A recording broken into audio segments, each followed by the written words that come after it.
సమస్తము చక్కగా చేసే దేవుడు నాకున్నాడని నమ్మిన వాడు తన జీవితంలో కంగారు పాడాడు. ద్రాక్షరసం అయిపోయింది విందులో. అయ్యో ఎలా గొడవ చేస్తారు విందుకు వచ్చిన వాళ్ళు అని కంగారు పడిపోయింది. మరియమ్మ వచ్చి యేసు ప్రభు చెప్పింది, ప్రభు ఏమన్నాడు, నా సమయం ఇంకా, నా టైంలో నేను సమస్తం చేస్తాను. సమయం వచ్చినప్పుడు ఏం చేశాడు ఆయన?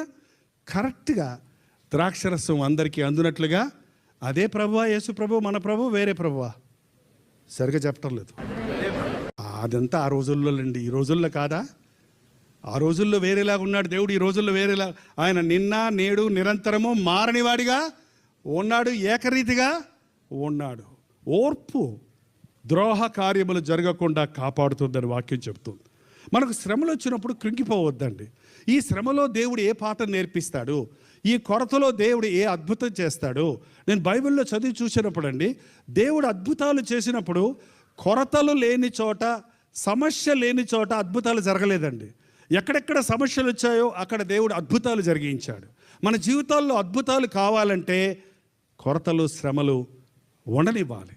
అవి వచ్చినప్పుడు దాంట్లో నుంచి మనల్ని మెరుగైన వారిగా చేస్తాడు.